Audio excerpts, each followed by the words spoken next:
কোনো ধরনের কথা বলা হচ্ছে না, নন স্টপ অ্যালার্মিং বেল দেওয়া হচ্ছে। হোটেলে যে সিচুয়েশনটা ক্রিয়েট করা হয়েছিল, দেখেন আমি হোটেলের মধ্যে আমি অবস্থান করছি এবং বাহিরে বিভিন্ন টিম ওয়েট করছে। আমি পরবর্তীতে বাংলাদেশে আসার পর তাদের বিভিন্ন ফেসবুক পোস্টের মাধ্যমে জানতে পেরেছি এবং বিভিন্ন তথ্য প্রমাণ আমি যখন কালেক্ট করেছি জানতে পেরেছি। প্রথমে তারা হচ্ছে ভারতীয় যে ফিনল্যান্ডের ভিসা সেন্টার ওটার নিচে তারা অপেক্ষা করেছিল যে আমাকে ওইখান থেকে তারা তুলে নেওয়ার জন্য, এবং ফর্চুনেটলি আমি এখান থেকে 30 সেকেন্ড বা 1 মিনিটের জন্য আমি এখান থেকে আমার কিছু করতে পারি নাই।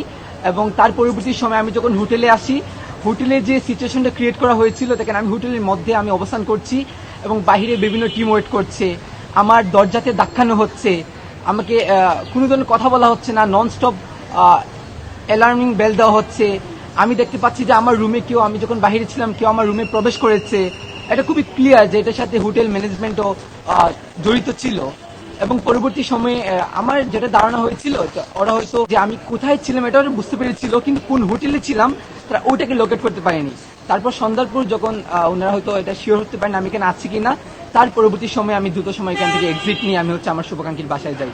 এবং তার পরবর্তী দিন আমি আমার ফ্লাইট হচ্ছে 12:40 ছিল এবং এয়ারপোর্টে আসার পর আমাকে ইমিগ্রেশন অফিসার আমাকে আটকে দিলেন, যে আমাকে বলা হচ্ছিল যে আপনি কি আরইএসিডি লিডার মাহদি হাসান, যে আপনি বৈষম্য বিরোধী মাহদি হাসান কিনা, এটা বলে আমাকে আটকে দেওয়া হয়। এবং এখানে প্রচুর পরিমাণে আমাকে হেনস্থা করা হয়েছে, আমাকে খুনি থেকে শুরু করে বিভিন্ন ধরনের ব্লেম। ইনফ্যাক্ট বলা হচ্ছিল আমরা নাকি বাংলাদেশে সনাতন ধর্মাবলম্বীদেরকে আমরা নাকি গণহত্যা করছি, আরও বিভিন্ন ধরনের বিভ্রান্তিকর তথ্য।